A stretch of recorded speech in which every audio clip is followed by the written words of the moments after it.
എൻ്റെ സ്നേഹിതരെ, വിവിധ സഭകളിൽ ദൈവാത്മാവിൻ്റെ പ്രവർത്തനങ്ങൾ ആദിമസഭയിൽ ഉള്ളതുപോലെ നടക്കുന്നില്ല എന്നാണല്ലോ കഴിഞ്ഞ കാസറ്റിലൂടെ നിങ്ങൾക്ക് മനസ്സിലാക്കാൻ സാധിച്ചത്. അത് നിങ്ങൾക്ക് മനസ്സിലായില്ലെങ്കിൽ ഈ കാസറ്റ് കാണുന്നത് ഇവിടെ നിർത്തി വെച്ചിട്ട് തൊട്ട് മുമ്പുള്ള കാസറ്റ് നിങ്ങൾ ഒന്നുകൂടെ കേൾക്കണം. എന്നിട്ട് മാത്രമേ ഇപ്പോൾ ഞാൻ പറയുന്നത് ശ്രദ്ധിക്കാവൂ. അല്ലെങ്കിൽ നിങ്ങൾ തെറ്റിദ്ധരിക്കപ്പെടും. സഭയുടെ ഉടമസ്ഥൻ ആരെന്നാണ് നിങ്ങൾക്ക് മനസ്സിലായത്? യേശുക്രിസ്തു. യേശുക്രിസ്തു താൻ സ്ഥാപിക്കാമെന്ന രാജ്യം ഏതാണെന്നാണ് നിങ്ങൾക്ക് മനസ്സിലായത്? ദൈവരാജ്യം. ഇന്ത്യയിൽ കോൺഗ്രസ്, ഇടതുപക്ഷ, BJP മുതലായവർ ആവിഷ്കരിക്കുന്ന ഒരു രാജ്യമല്ല. അമേരിക്കയിലെ പണ്ടുണ്ടായിരുന്ന ഏതെങ്കിലും ക്ലിന്റന്മാരോ ഇപ്പോഴുള്ള ആരെങ്കിലുമോ ആവിഷ്കരിക്കുന്ന ഒരു രാജ്യമല്ല. ദൈവത്തിന്റെ രാജ്യത്തെ ആവിഷ്കരിക്കുന്നത് എങ്ങനെയാണെന്ന് മനസ്സിലാക്കിച്ചു കൊടുക്കാൻ ലോകത്തിലേക്ക് വന്ന ദൈവം തന്നെയായ ദൈവപുത്രനാണ് യേശുക്രിസ്തു. അവൻ ആവിഷ്കരിക്കുന്നതാണ് ദൈവരാജ്യം.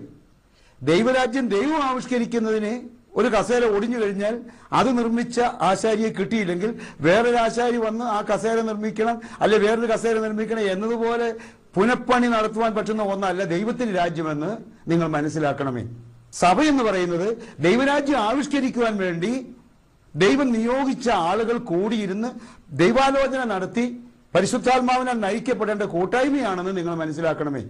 അപ്പോ AD 316 മുതൽ 2007 വരെയുള്ള കാലഘട്ടങ്ങളിൽ അലക്സാണ്ട്രിയയിലോ റോമിലോ മറ്റെവിടെയെങ്കിലും ഇരുന്നു കൊണ്ട് കുറെ പിതാക്കന്മാര് പരിശുദ്ധാത്മാവിനോടൊരു ആലോചന ചോദിക്കാതെ സ്വന്തം ബുദ്ധിയിൽ നിന്നും പണപ്രതാപത്തിൽ നിന്നും ആവിഷ്കരിച്ചു കൊണ്ടുവരുന്നത് ഈ ഭൂമിയിലെ രാജ്യത്തിന് മാത്രമേ പൊളിറ്റിക്സ് പോലെ വിജയിക്കുകയുള്ളൂ എന്നാണ് പറഞ്ഞു വരുന്നത്. ഞാനാണെങ്കിൽ ചെറുപുഴയിലാണ്, അത് കണ്ണൂർ ജില്ലയുടെ അങ്ങേയറ്റത്താണ്. അവിടെ മുതൽ ഞങ്ങൾ ദൈവവചനം പ്രസംഗിക്കാൻ തുടങ്ങിയിട്ട് ഇന്ന് കേരളത്തിലും ലോകത്തിന്റെ പല സ്ഥലങ്ങളിലും പോയി വചനം പ്രസംഗിച്ചു വരുന്നു. ഞങ്ങൾ ഈ പറയുന്നത് കേൾക്കുന്ന എല്ലാവരും അപ്പോൾ തന്നെ ഞങ്ങളുടെ കൂട്ടായ്മയിൽ ചേരുകയോ ചേർക്കുകയോ ഒന്നും ചെയ്യുന്നില്ല. യേശുക്രിസ്തു ലോകത്തിലേക്ക് വന്ന് ദൈവരാജ്യം ആവിഷ്കരിച്ചപ്പോൾ എന്ത് പറഞ്ഞു, എന്ത് പ്രവർത്തിച്ചു എന്നത് ഞങ്ങൾ ഒന്ന് പറയാൻ ശ്രമിക്കുന്നു, പ്രവർത്തിക്കാൻ ശ്രമിക്കുന്നത് മാത്രമേ ഉള്ളൂ. കഴിഞ്ഞ കാസറ്റ് നിങ്ങൾ ആ അർത്ഥത്തിൽ മനസ്സിലാക്കണം. ഇനി ആരാണ് ദൈവവചനം വ്യാഖ്യാനിക്കേണ്ടത്? സെമിനാരിയിൽ പഠിപ്പിക്കുന്നവരാണോ? സെമിനാരി പഠിച്ചിറങ്ങി വന്നവരാണോ?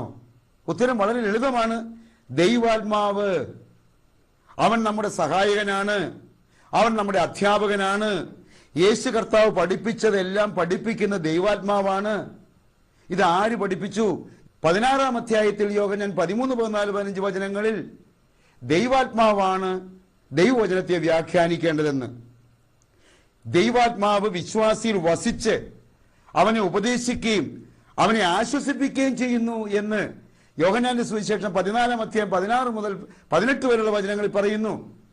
എഫേസോസിന്റെ ലേഖനം 1-ാം അധ്യായം 14-ാം വചനത്തിൽ പറയുന്നു. ദൈവാത്മാവ് ദൈവമക്കൾക്ക് ദൈവത്തിന്റെ നടത്തിപ്പ് കൊടുക്കുമെന്ന് റോമർ 8:14 പറയുന്നു. ദൈവാത്മാവ് പ്രാർത്ഥനാ ജീവിതം നയിക്കുന്ന ആളുകളുടെ ഉള്ളിൽ കടന്നു വരും. അവരാണ് ദൈവത്തിന്റെ വചനത്തെ വ്യാഖ്യാനിക്കേണ്ടത്. സെമിനാരി പഠിക്കുകയോ ചെയ്തതുകൊണ്ട് അതൊരു ക്വാളിറ്റി ആണെന്ന് എടുക്കരുത്. കർത്താവ് പറയുന്നത് കേൾക്കണ്ടേ?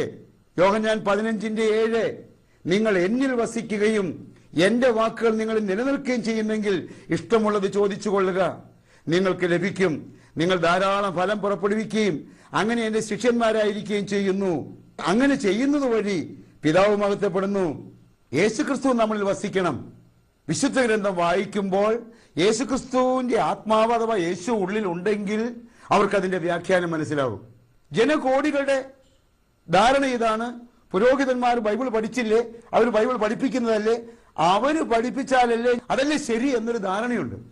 പുരോഹിതന്മാർ സെമിനാരി ബൈബിൾ പഠിപ്പിക്കുന്നുണ്ടെന്ന് നിങ്ങളെങ്ങനെയാ കണ്ടേ? പുരോഹിതന്മാർ ദൈവവചനം പഠിച്ചിട്ടാണ് വരുന്നെങ്കിൽ 10 കൊല്ലം കഴിഞ്ഞ് കുർബാനയെല്ലാം വരുന്ന അച്ഛന്മാർ ബൈബിൾ പഠിക്കാൻ പോവാന്ന് പറഞ്ഞ് റോമിൽ പോവോ? നിങ്ങൾ ആലോചിച്ച് നോക്ക്. 10 കൊല്ലവും ബൈബിൾ പഠിക്കുന്നില്ല, കുർബാനയെല്ലാം പഠിക്കുന്നുണ്ടാകും. സാമൂഹ്യ സാംസ്കാരിക മണ്ഡലങ്ങളിൽ കെട്ടിടങ്ങൾ നിർമ്മിക്കുന്നതും ഒരു ഇടവക ഭരണം എങ്ങനെയാ കൊണ്ടുപോകുന്നു എന്നുള്ള ജനറൽ നോളജ് സമ്പാദിക്കുന്നുണ്ടാകും. എനിക്കറിയാം, എൻ്റെ ഇടവപ്പള്ളികളിൽ വന്നിരുന്ന 1-2 അച്ഛന്മാർ ബൈബിൾ പഠിക്കാൻ റോമിൽ പോയി. അച്ഛന്മാരെന്ന് പറയുമ്പോൾ 15-16 വയസ്സ് സെമിനാരി ചെയ്യുന്നവരാ. അവർ 10 കൊല്ലവും അവിടെ കൊൽക്കോട്ട പൊടിഞ്ഞു പോലെ ഇരുന്നേച്ച് ഇടവപ്പള്ളിയിൽ വികാരിച്ചനായിട്ട് വന്നു കഴിയുമ്പോൾ പിന്നെ ബൈബിൾ പഠിക്കാൻ പോകുന്നെന്ന് പറയുമ്പോൾ ബൈബിളും അവരും തമ്മിൽ പൊക്കിൾക്കൊടി ബന്ധമില്ല എന്നത് അതിന് തന്നെ തെളിവല്ലേ? ആരാണ് ബൈബിൾ പഠിപ്പിക്കേണ്ടത്? നിങ്ങൾ എടുക്കണം 1 കൊരിന്ത്യർ 12-ാം അധ്യായം 10-ാമത്തെ വചനത്തിനൊടുവിൽ വേറൊരുവന് വ്യാഖ്യാനത്തിനുള്ള വരവും അതേ ആത്മാവ് തന്നെ കൊടുക്കുന്നു. അതെ, ദൈവത്തിന്റെ ആത്മാവ് വചനം വ്യാഖ്യാനിക്കുവാൻ വരം കൊടുക്കുന്നു. അത് ആർക്കാണ് ദൈവത്തിന്റെ ആത്മാവ് വചനം വ്യാഖ്യാനിക്കാൻ വരം കൊടുക്കുന്നത്? വൈദികർക്കാണ് എന്നൊരു ധാരണ നിങ്ങളുടെ മനസ്സിലുണ്ട്. ആ ധാരണയെ വിശുദ്ധ ഗ്രന്ഥം ഒരിക്കലും അംഗീകരിച്ചു തരുന്നില്ല. ഹെബ്രായരുടെ ലേഖനത്തിലേക്ക് നിങ്ങൾ എന്റെ കൂട്ടത്തിൽ വരിക. ഹെബ്രായരുടെ ലേഖനം 9-ാം അധ്യായം 28-ാം വചനത്തിൽ ഈ സത്യം നിങ്ങൾ കേൾക്കണം. ക്രിസ്തുവും വളരെ പേരുടെ പാപങ്ങൾ ഉന്മൂലനം ചെയ്യുന്നതിന് വേണ്ടി ഒരു പ്രാവശ്യം അർപ്പിക്കപ്പെട്ടു. ക്രിസ്തു ഒരു പ്രാവശ്യം അർപ്പിക്കപ്പെട്ടു എന്ന്. അവൻ വീണ്ടും വരും. പാവപരിഹാരാർത്ഥമല്ല, തന്നെ ആകാംക്ഷാപൂർവ്വം കാത്തിരിക്കുന്നവരുടെ രക്ഷയ്ക്ക് വേണ്ടി ക്രിസ്തു നമ്മുടെ പാപം മോചിപ്പിച്ചു എന്നും, ഇനി പാപമോചിക്കാനല്ല ക്രിസ്തു വരുന്നതെന്നും, അനേകരുടെ പാപപരിഹാരം ചെയ്തതിനു ശേഷം തന്നെ കാത്തിരിക്കുന്നവർക്ക് വേണ്ടിയാണെന്നും കർത്താവ് പറയുന്നു. അപ്പോ കുമ്പസാരക്കൂട്ടിലിരുന്ന് പാവം മോചിച്ചു കൊടുക്കുന്നത് ബൈബിൾ അനുസരിച്ച് തെറ്റാണ്. ക്രിസ്തുവാണ് പാവം മോചിക്കുന്നത്. വേറെ കുർബാന തെറ്റാണ്. ക്രിസ്തുവാണ് ഏക കുർബാന അർപ്പിച്ചത്. ഇനി ക്രിസ്തു വരാൻ പോകുന്നത് പാവപരിഹാരാർത്ഥമല്ല, തന്നെ കാത്തിരിക്കുന്നവർക്ക് വേണ്ടിയാണ് എന്നൊക്കെ പറയുമ്പോൾ ഇതിനപ്പുറമായി കുമ്പസാരക്കൂട്ടിലിരുന്ന് പാവം മോചിക്കുകയും കുർബാന ചൊല്ലി പാവം വീണ്ടും വീണ്ടും മോചിക്കുകയും ചെയ്യുന്നവരല്ല ദൈവവചനം വ്യാഖ്യാനിക്കേണ്ടത് എന്ന് ദയവായി നിങ്ങൾ മനസ്സിലാക്കണം. ദൈവത്തിന്റെ ആഗ്രഹം പള്ളിക്കകത്തുള്ള സക്രാരിക്കകത്തിരിക്കുന്ന പ്രത്യേക അപ്പത്തിനകത്ത് എപ്പോഴും വസിക്കുകയല്ല. ദൈവത്തിന്റെ ആഗ്രഹം മനുഷ്യന്റെ അന്തരംഗത്തിൽ വസിക്കുക എന്നുള്ളതാണ്. അതൊരു അപ്പമായിട്ടോ ഒരു പദാർത്ഥമായിട്ടോ ഇരിക്കുക എന്നുള്ളതല്ല ദൈവത്തിന്റെ ആഗ്രഹമെന്ന് ഹെബ്രായരുടെ ലേഖനം 10-ാം അധ്യായത്തിൽ പറയുന്നു. ദൈവവചനപ്രകാരം ജീവിക്കുന്നവർ ഞാൻ പറയുന്നത് കേൾക്കണം. പാരമ്പര്യപ്രകാരം ജീവിക്കുന്നവർ മാനസാന്തരപ്പെടാൻ ശ്രമിക്കണം. ഇപ്പൊ നമ്മൾ ഇരിക്കുന്ന വള്ളം മുങ്ങാൻ പോവുകയാണെന്ന് കണ്ടാൽ മുങ്ങി മരിച്ചോട്ടെ എന്ന് പറയുകയല്ല വേണ്ടത്. വിവരമുണ്ടെങ്കിൽ ഈ വള്ളത്തിൽ നിന്ന് ചാടി പുറത്തോട്ടിറങ്ങണം. അല്ലെങ്കിൽ നല്ല ബോട്ട് വാങ്ങിക്കണം, അതിനകത്ത് സ്പീഡ് ലോഞ്ചിയൊക്കെ വാങ്ങിച്ച് അതിനകത്ത് സഞ്ചരിക്കണം. അതാണ് ജ്ഞാനമുള്ളവർ ചെയ്യേണ്ടത്. കർത്താവ് എന്താണ് ഹെബ്രായരുടെ ലേഖനം 10-ാം അധ്യായത്തിൽ 17-18 വചനങ്ങളിൽ പറഞ്ഞത്? എന്റെ നിയമങ്ങൾ അവരുടെ ഹൃദയങ്ങൾക്ക് ഞാൻ നൽകും, അവരുടെ മനസ്സുകളിൽ അവൻ ഞാൻ ആലേഖനം ചെയ്യും. അവിടുന്ന് തുടരുന്നു, അവരുടെ ദുഷ്പ്രവൃത്തികളും പാപങ്ങളും ഞാൻ ഇനി ഒരു കാരണവശാലും ഓർമ്മിക്കുകയില്ല. പാപമോചനം ഉള്ളിടത്ത് പാപപരിഹാര ബലി ആവശ്യമില്ലല്ലോ. അതായത് യേശുക്രിസ്തു ആത്മാവായി നമ്മുടെ ഉള്ളിൽ വസിക്കാൻ ആഗ്രഹിക്കുന്നു. പലകയിലല്ല, കടലാസിലല്ല, ഹൃദയത്തിൽ അക്ഷരങ്ങൾ എഴുതാൻ ആഗ്രഹിക്കുന്നു. അതാണ് ആത്മാവിന്റെ കടന്നുവരവ്. ഈ ആത്മാവിന്റെ കടന്നുവരവാണ് വേണ്ടത്. അപ്പമായി കടന്നു വരുന്ന ഒരു വരവല്ല വേണ്ടത്. അങ്ങനെയുള്ള വരവാണ് വേണ്ടതെന്ന് പറയുന്നവരല്ല ദൈവത്തിന്റെ വചനം വ്യാഖ്യാനിക്കേണ്ടത്. സത്യം അറിയുന്നവരാണ് ദൈവത്തിന്റെ വചനം വ്യാഖ്യാനിക്കേണ്ടത്. സത്യം അറിയാത്തവര് എന്തിന് ദൈവത്തിന്റെ വചനം വ്യാഖ്യാനിക്കണം? നമ്മുടെ കർത്താവായ യേശു ക്രിസ്തു കൂദാശകൾ സ്ഥാപിച്ചു എന്നും അതിൽ വിശുദ്ധ കുർബാന വളരെ കേമമാണെന്നും ആ വിശുദ്ധ കുർബാനയിൽ ചിന്തിക്കുകയും പ്രവർത്തിക്കുകയും എന്നും അത് സ്വീകരിക്കുകയും ചെയ്തില്ലെങ്കിൽ സ്വർഗരാജ്യം എങ്ങനെ കിട്ടുമെന്നും, അതുകൊണ്ട് ഞാൻ എല്ലാ ദിവസവും നേരം ഉണ്ടെങ്കിൽ പള്ളി പോകാം, ഇല്ലെങ്കിൽ ഞായറാഴ്ചയെങ്കിലും പള്ളി പോകാം എന്ന് പറയുന്നവർ, ആ പറയുന്നവരെ പഠിപ്പിച്ചവർ തെറ്റ് പഠിപ്പിച്ചത് കൊണ്ട് അത് കേൾക്കുന്നവരെല്ലാം തെറ്റിലൂടെയാണ് നീങ്ങിക്കൊണ്ടിരിക്കുന്നത്. കുർബാനയ്ക്കെതിരായിട്ട് ഒരാൾ പറഞ്ഞാൽ അയാൾ ശപിക്കപ്പെട്ടവനാകണം എന്നതാണ് നിങ്ങളുടെയൊക്കെ മനസ്സിലെ ചിന്ത. കുർബാനയ്ക്കെതിരായ അനുകൂലമായിട്ടോ എന്തെങ്കിലും പറയുവാനല്ല ഞാനിപ്പോൾ ഇവിടെ ഇരിക്കുന്നത്. ദൈവത്തിന്റെ വചനത്തെക്കുറിച്ച് നിങ്ങൾ പറയാനാണ്. ഗലാത്യരുടെ ലേഖനം 1-ാം അധ്യായം 7, 8, 9 വചനം നിങ്ങൾക്ക് വായിച്ച് കേൾക്കണ്ടേ? വാസ്തവത്തിൽ മറ്റൊരു സുവിശേഷമില്ല, എന്നാൽ നിങ്ങളെ ഉപദ്രവിക്കാനും ക്രിസ്തുവിന്റെ സുവിശേഷത്തെ ദൂഷിപ്പിക്കാനും ആഗ്രഹിക്കുന്ന കുറെ ആളുകളുണ്ട്. ഞങ്ങൾ നിങ്ങളോട് പ്രസംഗിച്ചതിൽ നിന്ന് വ്യത്യസ്തമായ ഒരു സുവിശേഷം ഞങ്ങൾ തന്നെയോ സ്വർഗത്തിൽ നിന്നൊരു ദൂതൻ തന്നെയോ നിങ്ങളോട് പ്രസംഗിച്ചാൽ അവൻ ശപിക്കപ്പെട്ടവനാകട്ടെ. ഞങ്ങൾ നേരത്തെ നിങ്ങളോട് പറഞ്ഞ പ്രകാരം തന്നെ ഇപ്പോഴും ഞാൻ പറയുന്നു, നിങ്ങൾ സ്വീകരിച്ച സുവിശേഷമല്ലാതെ മറ്റൊന്ന് ആരെങ്കിലും നിങ്ങളോട് പ്രസംഗിച്ചാൽ അവൻ ശപിക്കപ്പെട്ടവനാകട്ടെ. എഴുതപ്പെട്ട വചനത്തിലെ സത്യത്തെ വളച്ചൊടിച്ച് പറയുന്നത് ഏത് പുരോഹിത അശ്രേഷ്ഠനോ ഇശ്രേഷ്ഠനോ ആയാലും അത് നിങ്ങൾ സ്വീകരിക്കരുത് എന്നും പൗലോസ് തന്നെയോ ഗബ്രിയേൽ തന്നെയോ എന്ന് പറഞ്ഞാലും അത് ചെവിക്കൊള്ളരുതെന്ന് പറഞ്ഞത് കേട്ടില്ലേ? ഗലാത്യരുടെ ലേഖനം 1-ാം അധ്യായം 7, 8, 9 വചനങ്ങൾ. ഇത് കേട്ട നിങ്ങൾ അത് വെച്ച് ചിന്തിച്ചാൽ ലൂക്കോസ് 22-ാം അധ്യായത്തിലെ 19-ാം വചനം, ഇത് നിങ്ങൾക്ക് വേണ്ടി നൽകപ്പെടുന്ന എന്റെ ശരീരമാണ്, എന്റെ ഓർമ്മയ്ക്കായി ഇത് ചെയ്യുവിൻ. അപ്രകാരം തന്നെ അത്താഴത്തിന് ശേഷം അവൻ പാനപാത്രം എടുത്തുകൊണ്ട് അരുളി ചെയ്തു, ഈ പാനപാത്രം നിങ്ങൾക്ക് വേണ്ടി ചിന്തപ്പെടുന്ന എന്റെ രക്തത്തിലുള്ള പുതിയ ഉടമ്പടിയാണ്. എന്താണ് പ്രിയപ്പെട്ടവരെ വിശുദ്ധ കുർബാന? കർത്താവ് അന്ന് പെസഹ വ്യാഴാഴ്ച ആ മേശപ്പുറത്ത് ആ കൂട്ടുകാരുടെ അടുക്കൽ ഇരുന്നപ്പോൾ ഇരുന്നിരുന്ന അപ്പമെടുത്ത് ആശീർവദിക്കാനൊന്നും പോയില്ല. അതെടുത്ത് അവർക്ക് പങ്കുവെച്ചു കൊടുക്കുകയാണ്. എന്നിട്ട് പറയുകയാണ്, നിങ്ങൾക്ക് വേണ്ടി നൽകപ്പെടുന്ന എൻ്റെ ശരീരമാണെന്ന്. എന്താ അതിൻ്റെ അർത്ഥം? നാളെ, അതായത് ദുഃഖവെള്ളിയാഴ്ച ഉച്ചയ്ക്ക് ശേഷം 3 മണിക്ക് നിങ്ങൾക്ക് വേണ്ടി, നിങ്ങളുടെ പാപമോചനത്തിന് വേണ്ടി നൽകപ്പെടാൻ പോകുന്ന എൻ്റെ ശരീരത്തിന്റെ പ്രതീകാത്മകമായ ഭൂമിയിലെ മനുഷ്യൻ ചുട്ട ഒരു അപ്പം ഇന്ന ഇത് നിങ്ങൾ ഭക്ഷിച്ച് എൻ്റെ ഓർമ്മയാചരിക്കുവിൻ. ഈ ഭൂമിയിലെ ഡിസ്റ്റിലറിയിൽ നിന്ന് വാങ്ങിയില്ലെന്ന് മാത്രമേ ഉള്ളൂ. എങ്ങനെയും ഉണ്ടാക്കിയ ഈ മാസ് വൈൻ, ഈ വൈൻ ഇന്ന നിങ്ങളിത് എൻ്റെ ഓർമ്മയ്ക്കായി കുടിക്കുവിനെന്നാ പറഞ്ഞത്. ഇത് എൻ്റെ ശരീരമാണ്, എൻ്റെ രക്തമാണെന്ന് തമ്പുരാൻ പറഞ്ഞത് കൊണ്ട് അത് ഉടനെ തമ്പുരാന്റെ ശരീരമായി, തമ്പുരാന്റെ അപ്പമായി എന്ന് നിങ്ങൾ വ്യാമോഹിക്കേണ്ട.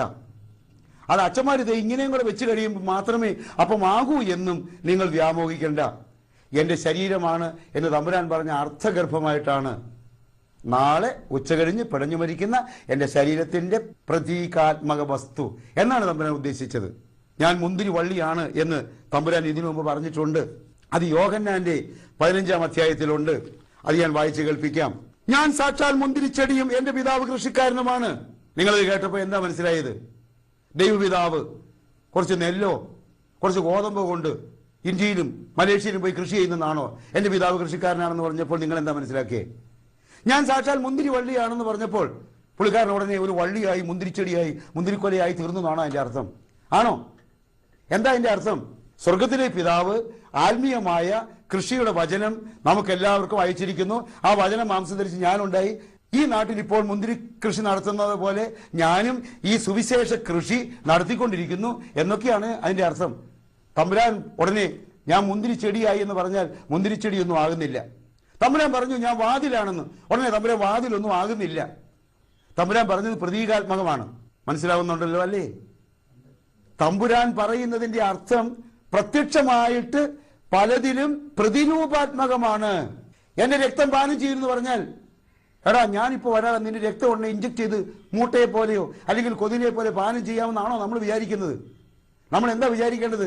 തമ്പുരാന്റെ വാക്കുകൾ കേൾക്കാം, തമ്പുരാന്റെ പ്രവൃത്തികൾ അനുസരിക്കാം. തമ്പുരാൻ നാളെ ഉച്ചകഴിഞ്ഞ് കൊല്ലപ്പെടും. തമ്പുരാൻ 3-ാം ദിവസം ഉയർത്തെഴുന്നേറ്റ് പോകും. അവൻ സ്വർഗത്തിൽ പിതാവായ ദൈവത്തിന്റെ മുമ്പിൽ പ്രാർത്ഥിച്ചുകൊണ്ട് നമുക്ക് വേണ്ടി ഇരിക്കുകയാണ്. അവന്റെ ശരീരവും രക്തവുമാകുന്ന എഴുതപ്പെട്ട വചനം എപ്പോഴും പാനം ചെയ്യാം, എപ്പോഴും ഭക്ഷിക്കാം. ഭക്ഷിക്കുക, പാനം ചെയ്യുക എന്ന് പറഞ്ഞാൽ ഉടനെ ഒരു പരിപ്പോട് തിന്നുന്ന പോലെ തിന്നാമെന്നും കള്ളു കുടിക്കുന്ന പോലെ കുടിക്കാമെന്നും അല്ല പ്രിയപ്പെട്ടവരെ അർത്ഥം. വചനം സ്വീകരിക്കാം, ആത്മാവിനെ സ്വീകരിക്കാം എന്നാണ്. ഈ അർത്ഥത്തിൽ വേണം കുർബാന അർപ്പിക്കാൻ. ഈ അർത്ഥത്തിലാണ് കുർബാന അർപ്പിക്കപ്പെട്ടുകൊണ്ടിരുന്നത് ആദിമസഭയിൽ. AD 1215 അന്ന് റോമാലിരുന്ന പാപ്പായും ബന്ധപ്പെട്ടവരും കൂടെ ആലോചിച്ച് അപ്പവും വീഞ്ഞിനും പെട്ടെന്ന് വസ്തുതാ മാറ്റ ഉപദേശം സംഭവിക്കുന്നു എന്ന് സെന്റ് അഗസ്റ്റിനോ സെന്റ് അല്ലാത്ത അഗസ്റ്റിനോ ഒക്കെ കൂടെ കൂടി ഒരു തത്വം കൊണ്ടുവന്നു. അത് കത്തോലിക്ക സഭ ഉൾപ്പെടെയുള്ള ചില സഭകളിലേക്കൊക്കെ അടിച്ചേൽപ്പിച്ചു. അന്നു മുതൽ അച്ഛന്മാർക്ക് പൗരോഹിത്യത്തിലേക്ക് ജാടയായി, അവരുടെ കുർബാനയിലേക്ക് കാര്യങ്ങളില്ല എന്നായി.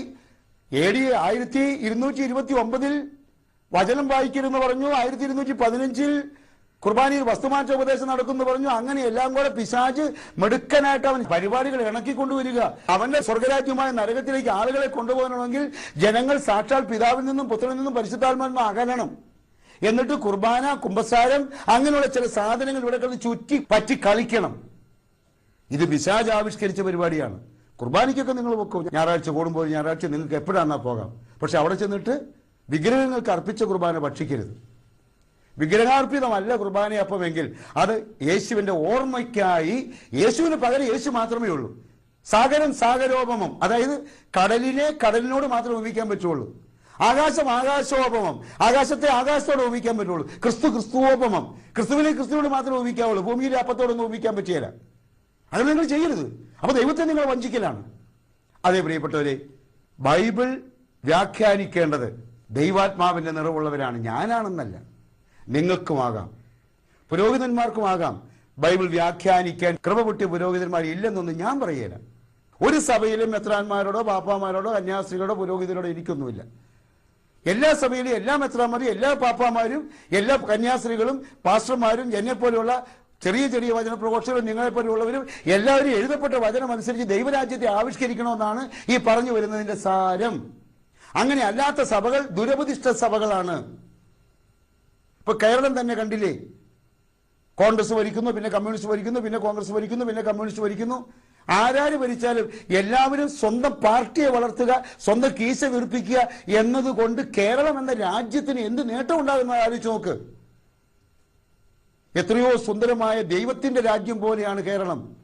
സസ്യശ്യാമള കോമളമായ കേരളം, വിദ്യാസമ്പന്നരായ കേരളീയർ, സഖ്യപർവ്വത സാനുക്കൾ മുതൽ ഗംഗാ നദിയേക്കാൾ പരിശുദ്ധമായ ഭാരതപ്പുഴയും പമ്പാ നദിയും വളഞ്ഞു വളഞ്ഞു കൊടുക്കുന്ന കേരളം.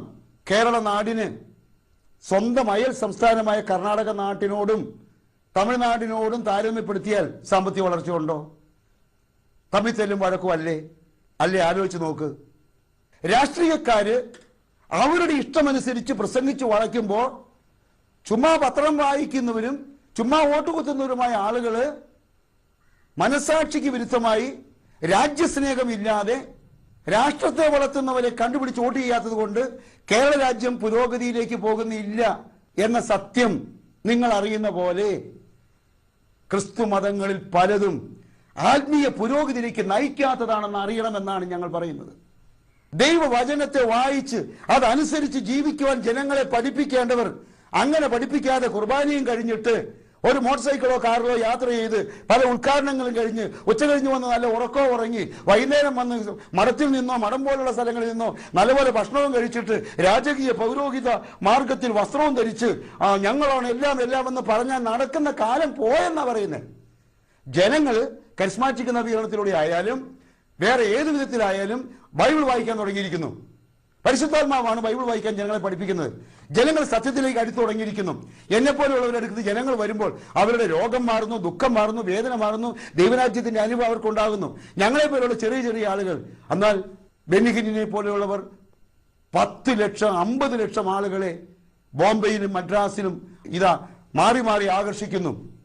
ദൈവത്തിലേക്ക് ആ പ്രഘോഷകർ ജനത്തെ അടുപ്പിച്ചുകൊണ്ടിരിക്കുന്നു. 2008 ഏപ്രിൽ മാസം 10 മുതൽ 13 വരെ കൊച്ചി നഗരത്തിൽ റൊണാൾഡ് ബോംഗെ വരാൻ പോകുന്നു എന്ന് കേട്ടു. നിങ്ങൾ ഈ കാസറ്റ് അതിന് ശേഷം കാണുന്നവരാണെങ്കിൽ വന്നോ ഇല്ലയോ നിങ്ങൾക്കറിയാം. അതിനു മുമ്പ് ഈ കാസറ്റ് കേൾക്കുകയും കാണുകയും ചെയ്യുന്നവരറിയുക. കൊച്ചിയിൽ അദ്ദേഹം വരാൻ പോകുന്നു. 10 ലക്ഷത്തിന്റെ മുകളിൽ 50 ലക്ഷത്തിനിടയിൽ ജനങ്ങൾ വരും. കർത്താവ് കൊണ്ടുവരും. സുവിശേഷം എഴുതി വെച്ചത് പഠിപ്പിക്കും. അദ്ദേഹം പുരോഹിതനാണോ? ഒന്നുമല്ല. പരിശുദ്ധാത്മാവ് ആരിൽ നിറഞ്ഞിരിക്കുന്നോ അവർ വേണം അച്ഛനായിട്ട് ജോലി തുടരാൻ. പരിശുദ്ധാത്മാവിന്റെ നിറവുള്ളവർ വേണം ബിഷപ്പായിട്ട് ജോലി തുടരുവാൻ. പരിശുദ്ധാത്മാവിന്റെ നിറവിലേക്ക് വളരുന്നവർ വേണം കന്യാസ്ത്രീയായിട്ട് സേവനം തുടരുവാൻ. അച്ഛനായതുകൊണ്ടോ കന്യാസ്ത്രീ ആയതുകൊണ്ടോ തുടരണമെന്ന് നിർബന്ധമില്ല. നിങ്ങൾ പരിശുദ്ധാത്മാവ് നിറഞ്ഞിട്ടില്ലെങ്കിൽ നിങ്ങൾ ആ കുപ്പായങ്ങളൊക്കെ മാറ്റി വെച്ചിട്ട് ഒരു നല്ല ധ്യാനം കൂടി ആത്മാവിലേക്ക് നിറയുക. നിങ്ങൾ ബിഷപ്പ് ആയതുകൊണ്ട് ബിഷപ്പ് എല്ലാ കാലത്തും ബിഷപ്പായിട്ട് ഇവിടെ ഇരിക്കണം നിർബന്ധമൊന്നുമില്ല. നിങ്ങൾ പരിശുദ്ധാത്മാവിലേക്ക് നിറയണം. നിങ്ങളുടെ ജനത്തിന് പങ്കുവെച്ചു കൊടുക്കാൻ വേണ്ടി നിങ്ങളുടെ ഹിക്മത്ത് പരിപാടികൾക്ക് അപ്പുറം ദൈവത്തിന്റെ വചനം നിങ്ങൾ കൊടുക്കണം. നിങ്ങൾ കുർബാനി അപ്പങ്ങളിലല്ല ദൈവം വസിക്കുന്നത്. ദൈവം വസിക്കുന്ന മനുഷ്യന്റെ ഹൃദയത്തിലാണ്. ആ മനുഷ്യന്റെ ഹൃദയത്തിൽ വസിക്കുന്ന ദൈവത്തിന്റെ പ്രതിരൂപമാണ് നിങ്ങൾ ഈ പറയുന്ന കുർബാനി അപ്പം എന്ന് പറയുന്നത്. നിങ്ങളല്ല കുമ്പസാരിപ്പിച്ചു പാപം മോചിക്കുന്നത്. യേശുക്രിസ്തുവാണ് കുമ്പസാരിപ്പിക്കുന്നത്. കുമ്പസാരിപ്പിക്കുവല്ല, അവൻ പീഡാസകനമേറ്റ് മരിച്ച സമയത്ത് നിങ്ങളുടെ എന്റെയും പാപങ്ങളെല്ലാം കർത്താവ് ക്ഷമിച്ചു. ആ സത്യത്തിൽ ഒന്ന് ഉൾക്കൊണ്ടുകൊണ്ട് വിശ്വസിക്കുന്നവനാണ് രക്ഷ പ്രാപിക്കുക എന്ന് നിങ്ങൾ ഞാൻ എല്ലാവരും അറിയണം. നമ്മൾ എന്തിനാണ് ഇപ്പൊ ഒരു 10 കൊല്ലമായി ബിഷപ്പിന്റെ ജോലി ചെയ്യുന്ന ഒരു വ്യക്തി അയാൾ ആ സംവിധാനത്തിൽ തുടർന്ന് നരകത്തിൽ എന്തിനാ പോകുന്നത്? ആ സംവിധാനങ്ങളെക്കാൾ ദൈവം ആഗ്രഹിച്ച സംവിധാനത്തിലേക്ക് ചുരുങ്ങുകയോ വളരുകയോ ചെയ്തുകൊണ്ട് ആത്മാവിന്റെ നിറവോടുകൂടി തന്നെ ഇടവക്കാരോ രൂപതക്കാർക്കും വേണ്ടി ദൈവത്തിന്റെ വചനം കൊടുക്കാൻ നോക്ക്.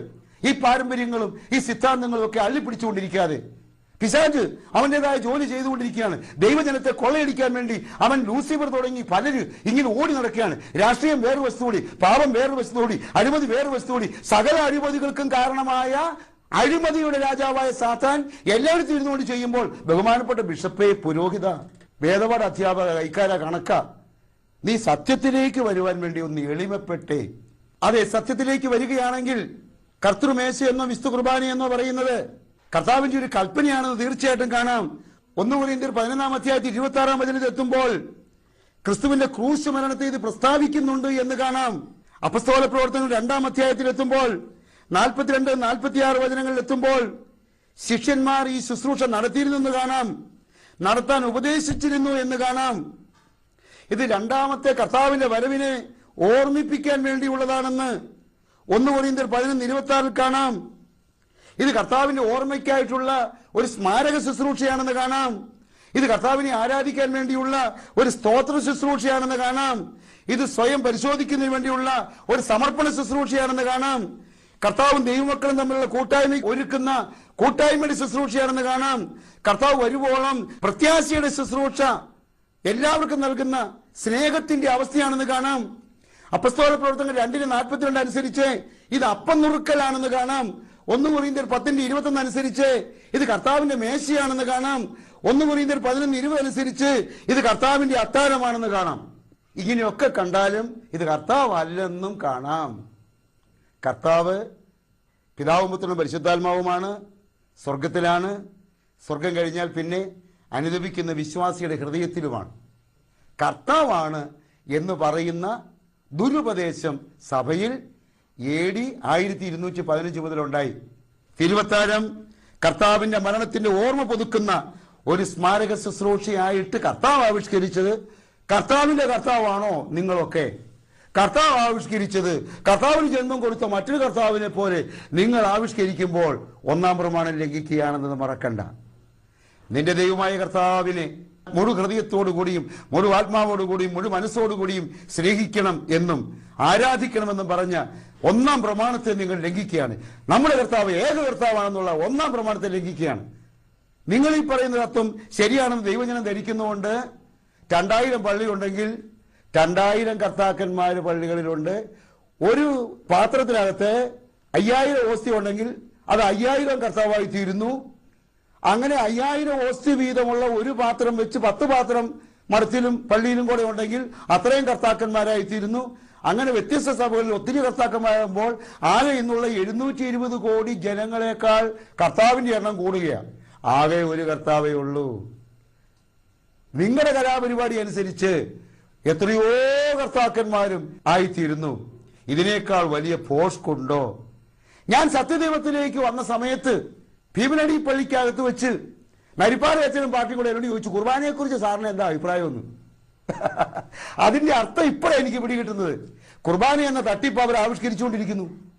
അപ്പൊ കുർബാനയെ കുറിച്ച് എന്താ സാറിന്റെ അഭിപ്രായം എന്ന് ചോദിച്ചിട്ട് അത് ഒത്തില്ലെങ്കിൽ കുർബാനയെ കുറിച്ച് തെറ്റായ ധാരണയാണെന്ന് പറഞ്ഞ് ബിഷപ്പിനെ കുറിച്ച് പിടിപ്പിക്കാൻ വേണ്ടിയിട്ട് അച്ഛന്മാർ ചെയ്ത ട്രിക്കാണെന്ന് എനിക്ക് പിന്നീടാണ് മനസ്സിലായത്. കുർബാനയെ കുറിച്ച് എന്താ സാറിന്റെ അഭിപ്രായം, എന്ത് കാര്യത്തിലാണ് നരിപ്പാറ നിങ്ങൾ ചോദിക്കുന്നത്? നിങ്ങൾ മാനസാന്തരപ്പെടാൻ നോക്ക്, നിങ്ങൾ കർത്താവിൽ വിശ്വസിക്കാൻ നോക്ക്, നിങ്ങൾ രക്ഷ പ്രാപിക്കാൻ നോക്ക്. നിങ്ങളും നിങ്ങളുടെ പിതാക്കന്മാരും നിങ്ങളുടെ വൈദികരും നിങ്ങളുടെ കന്യാസ്ത്രീകളും നിങ്ങളുടെ കൂടി നിൽക്കുന്ന കൈക്കാരന്റെ കണക്കിലും എല്ലാവരും കൂടെ കൂടി ദൈവത്തിന്റെ വചനത്തെ പുലഭ്യം പറഞ്ഞ് തള്ളാതെ സത്യത്തിലേക്ക് വന്നേ. അതേ പ്രിയപ്പെട്ടവരെ, ഒരു കൊള്ള സംഘമല്ല സഭ എന്ന് പറയുന്നത്. നിങ്ങൾ അങ്ങനെ ആക്കി വെച്ചു. കടമ്പിലിട്ട കവി ചോദിച്ച പോലെ നിങ്ങൾ ഓർക്കുക നിങ്ങൾ എങ്ങനെ നിങ്ങളായെന്ന്. ബൈബിൾ പഠിക്കാത്തത് കൊണ്ടാണ് ഇപ്പോഴത്തെ നിങ്ങൾ ഈ അവസ്ഥയിലായിപ്പോയത്. പണ്ട് നിങ്ങൾ ബൈബിൾ വിലക്കി വെച്ചു. ഇപ്പോൾ കരിസ്മാറ്റിക് നവീകരണത്തിലൂടെ ഡിവൈൻ ധ്യാന മന്ദിരം ഉൾപ്പെടെ അനേകം സ്ഥലത്തേക്ക് ദൈവാത്മാവ് കടന്നു വന്ന് ഓരോരുത്തരെയും ദൈവ പൈതലാക്കിക്കൊണ്ടിരിക്കുകയാണ്. കണ്ണൂർ ജില്ലയിലെ തളിപ്പറമ്പിലെ ദർശന ധ്യാന മന്ദിരത്തിൽ വെച്ച് ദൈവാത്മാവ് ഒരു കത്തോലിക്ക പുരോഹിതനായ കളത്തിലച്ചനിലൂടെ, ഒരു കത്തോലിക്ക കന്യാസ്ത്രീ അല്ലാത്ത കന്യാസ്ത്രീയായ പിലോച്ചേച്ചിയിലൂടെ ദൈവാത്മാവ് എന്നോട് സംസാരിച്ചു. ദൈവാത്മാവ് എന്നെ മനസ്സാന്തരപ്പെടുത്തി. ദൈവാത്മാവ് എനിക്ക് ചില വരങ്ങളും ദാനങ്ങളും തന്നു. ദൈവാത്മാവ് അങ്ങനെ ഞങ്ങൾക്ക് പലർക്കും പലതും തന്നു. ആ ദൈവാത്മാവിനെ അറിഞ്ഞവരെല്ലാം ഒന്നിച്ചെന്ന് അന്നുപോലെ പ്രാർത്ഥിക്കുകയാണ്. ദൈവാത്മാവിന്റെ നിറവുള്ളവരെ നിങ്ങൾക്ക് അംഗീകരിക്കാൻ പറ്റിയല്ല, ആദരിക്കാൻ പറ്റിയല്ല, ബഹുമാനിക്കാൻ പറ്റിയല്ല. അത് പുരോഹിതന്മാരാണെങ്കിൽ എങ്ങനെയെങ്കിലും തനിക്കാക്കി പിടക്കാക്കും. അങ്ങനെ അല്ലാത്തവരെ പുറത്താക്കുക, എന്നിട്ട് നാട് നീളെ വിളിച്ചു പറയുക, വിളിച്ചു പറഞ്ഞ് അവഹേളിക്കുക. എന്തവഹേളിച്ചാലും ദൈവാത്മാവിനെതിരെ നിങ്ങൾക്കൊരു ചുക്കം ചെയ്യാൻ പറ്റിയല്ല. മനുഷ്യർക്കെതിരെ മാത്രമേ നിങ്ങൾക്ക് എന്തെങ്കിലും ചെയ്യാൻ പറ്റുകയുള്ളൂ. ഞാനിത് പറയുമ്പോൾ അല്പം സ്വന്തം കാര്യം കൂടെ പറയാൻ ആഗ്രഹിച്ചതല്ല, പറഞ്ഞു പോയതാണ്. കർത്താവിന്റെ ആത്മാവ് പറയിപ്പിച്ചതാണ് ഞാൻ കരുതുകയാണ്. ഈ കാസറ്റ് കേൾക്കുന്നവരെ, ദൈവത്തിന്റെ പദ്ധതി എന്താണെന്ന് പറയട്ടെ. ആദത്തിന്റെ ഹൗവയുടെയും അടുക്കൽ പിശാച് ചെല്ലുക എന്നതും അവർ പഴം പറിച്ച് തിന്നുക എന്നതും അവരവിടുന്ന് പുറത്തു പോവുക എന്നതും 2-3 പിള്ളേരുണ്ടാവുക എന്നതും ഒരുത്തൻ വേറൊരുത്തനെ കൊല്ലുക എന്നതൊന്നും ദൈവത്തിന്റെ പദ്ധതിയല്ല. ഇതെല്ലാം സാത്താന്റെ പദ്ധതിയായിരുന്നു. സാത്താന്റെ പദ്ധതി പ്രകാരം ആദ്യത്തെ ആദം സകലതും നശിപ്പിച്ച് പൊളിച്ചു കളഞ്ഞു. ഒടുവിലത്തെ ആദാം 1 കൊരിന്ത്യർ 15:45 അനുസരിച്ച് ഒടുവിലത്തെയാദാമായ യേശു ക്രിസ്തു ലോകത്തിലേക്ക് വന്നു, പീഡകൾ സഹിച്ചു, ക്രൂശിമരണം വഹിച്ചു, 3-ാം ദിവസം ഉയർത്തു. അവൻ സ്വർഗത്തിലേക്ക് ആത്മാവായി ഉയർത്തെഴുന്നേറ്റ് പോയിരിക്കുകയാണ്. അതാണ് 1 കൊരിന്ത്യർ 15:45 അർത്ഥം. ഈ ദൈവം ആത്മാവാണ്. അവന്റെ പ്രതിമ ഉണ്ടാക്കി വെക്കണ്ട, ഈ യേശു ക്രിസ്തുവിന്റെയും പ്രതിമ ഒന്നും ഉണ്ടാക്കി വെക്കണ്ട. ഏതോ ലിയാനാർഡോ ഡാവിഞ്ചിയോ ആരാണ്ട് അവരൊക്കെ ചിത്രം വരച്ചെന്നും അന്ത്യത്താരം വരച്ചെന്നും ഡാവിഞ്ചി കോഡ് ഉണ്ടാക്കിയെന്നൊക്കെ പറയുന്നൊക്കെ കേട്ടു.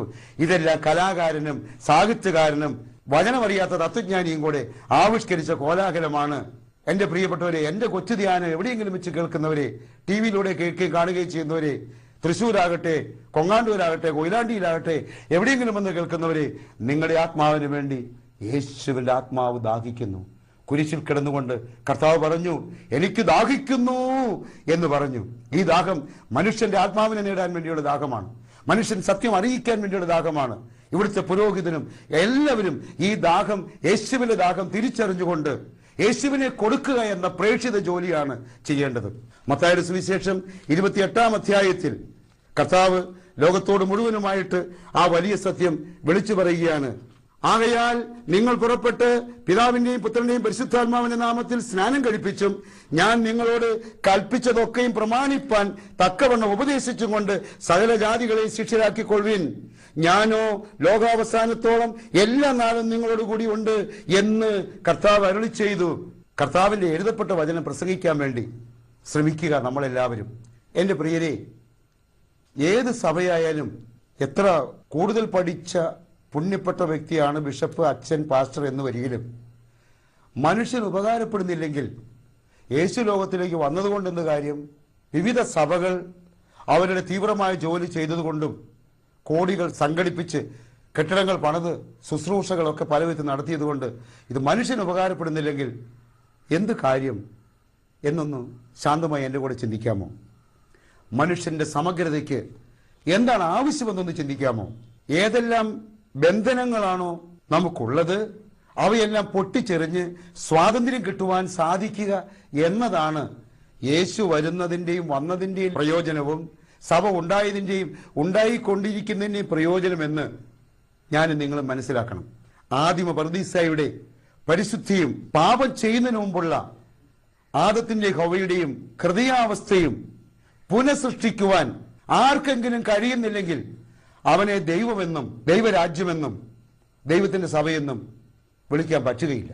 ഇഷ്ടംപോലെ കള്ളു കുടിക്കുക, ഇഷ്ടംപോലെ പണം കൊയ്തു കൂട്ടുക, ഇഷ്ടംപോലെ ജടിക പാവങ്ങൾ ചെയ്തുകൊണ്ടിരിക്കുക. അങ്ങനെ ഇരിക്കുക, ഇടയ്ക്കിടയ്ക്ക് ഞാൻ നിന്റെ പാവം മോഹിച്ചു എന്ന് അവനോട് പറയുക, പിന്നെയും അവൻ അത് തന്നെ ചെയ്യുക. അപ്പോൾ വാർഷികമായൊരു ധ്യാനം വെച്ചുകൊണ്ട്, ഒരു വാർഷിക കുമ്പസാരം വെച്ചുകൊണ്ട് ഇതെല്ലാം പോയിടായി എന്ന് അവനോട് പറഞ്ഞു കൊടുക്കുക. എന്നിട്ടും പിന്നെ അവൻ ബന്ധനാവസ്ഥയിൽ കിടക്കുക.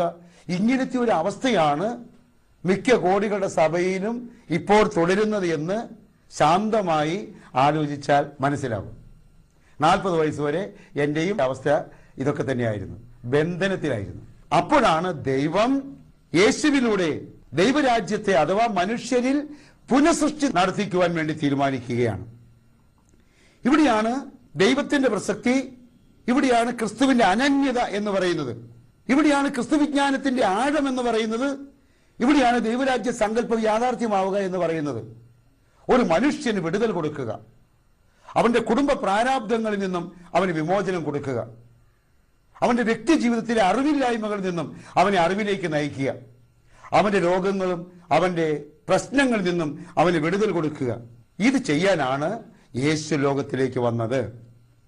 യെശയ്യാ പ്രവാചകൻ 61-ാം അധ്യായത്തിലേക്ക് ചെല്ലുമ്പോൾ യേശു ലോകത്തിലേക്ക് വന്നത് എന്തിനാണെന്ന് പറയുന്നു. സഭ എന്ന് പറയുന്ന സാധനം എന്താണ് ചെയ്യേണ്ടതെന്നും അവിടെ പറഞ്ഞു വെച്ചിരിക്കുന്നു. യെശയ്യാ പ്രവാചകൻ 61-ാം അധ്യായം 1 മുതലുള്ള വചനങ്ങൾ: എളിയവരോട് സദ്വർത്തമാനം ഘോഷിപ്പാൻ യഹോവ എന്നെ അഭിഷേകം ചെയ്തിരിക്കുന്നു. യഹോവയായ കർത്താവിന്റെ ആത്മാവ് എന്റെ മേലുണ്ട്. ഹൃദയം തകർന്നവരെ മുറിവ് കെട്ടുവാനും തടവുകാർക്ക് വിടുതലും ബദ്ധന്മാർക്ക് സ്വാതന്ത്ര്യം അറിയിപ്പാനും യഹോവയുടെ പ്രസാദവർഷവും നമ്മുടെ ദൈവത്തിന്റെ പ്രതികാര ദിവസവും പ്രസിദ്ധമാക്കുവാനും ദുഃഖിതന്മാരെ ഒക്കെ ആശ്വസിപ്പാനും സിയോനിലെ ദുഃഖിതന്മാർക്ക് വെണ്ണീറിന് പകരം അലങ്കാരമാലയും ദുഃഖത്തിന് പകരം ആനന്ദതൈലവും വിഷാന്ത മനസ്സിന് പകരം സ്തുതി എന്ന മേലാടയും കൊടുപ്പാനും അവൻ എന്നെ അയച്ചിരിക്കുന്നു. യേശു ലോകത്തിലേക്ക് വന്നത് എന്തിനെ? പാപവിമോചനം നടത്താൻ, രോഗവിമോചനം നടത്താൻ, ദുഃഖവിമോചനം നടത്താൻ.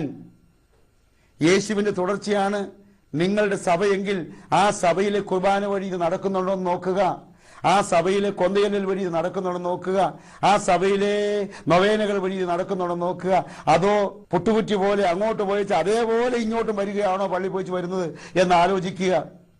നിങ്ങൾ ആലോചിക്കണം.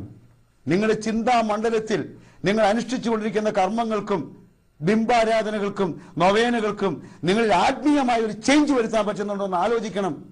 മാനസികമായ ഒരു മാറ്റം വരുത്താൻ പറ്റുന്നുണ്ടോ എന്ന് ആലോചിക്കണം. നിങ്ങൾ ധ്യാനമന്ദിരങ്ങളിൽ പോയിട്ടുണ്ടായിരിക്കും, ദൈവവചനം കേട്ടിട്ടുണ്ടായിരിക്കും, ദുശ്ശീലങ്ങളിൽ നിന്നും പാപങ്ങളിൽ നിന്നും രോഗങ്ങളിൽ നിന്നും വിടുതൽ നേടിയിട്ടുണ്ടായിരിക്കും. കാരണം അവിടെ പ്രസംഗിക്കുന്ന ദൈവത്തിന്റെ വചനമാണ്. അവിടെ ദൈവത്തിന്റെ വചനം പ്രസംഗിച്ചാൽ മതി. പക്ഷെ ബിഷപ്പുമാർ സമ്മതിക്കാതെ അവിടെ ആക്കി തീർത്തു കൊന്തയും ബന്ധപ്പെട്ടതെല്ലാം അവിടെ ആക്കി വെച്ച് ഇപ്പോ 50,000 80,000 ആഴ്ചതോറും വന്നുകൊണ്ടിരുന്ന ധ്യാന മന്ദിരങ്ങളൊക്കെ പൂട്ടി വരികയാണ്. ഈ പാരമ്പര്യത്തെ പിടിച്ച് ഇപ്പൊ 300 500 പേര് മാത്രമായിരിക്കുക. ലോകോത്തര ധ്യാന മന്ദിരങ്ങൾക്കെതിരെ കോടതി ഗർജിക്കാൻ തുടങ്ങിയിരിക്കുകയാണ്. ദൈവത്തെ ധിക്കരിച്ച് ദൈവവചനത്തെ ധിക്കരിക്കുന്നതിന്റെ ഫലം ഇവിടെ അനുഭവപ്പെട്ടുകൊണ്ടിരിക്കുകയാണ്. പണ്ട് കുറെ ധ്യാന മന്ദിരങ്ങളുണ്ടായിരുന്നു. ആത്മാരായ ഒത്തിരി ആത്മീയ ശുശ്രൂഷകർ അവിടെ ഉണ്ടായിരുന്നു.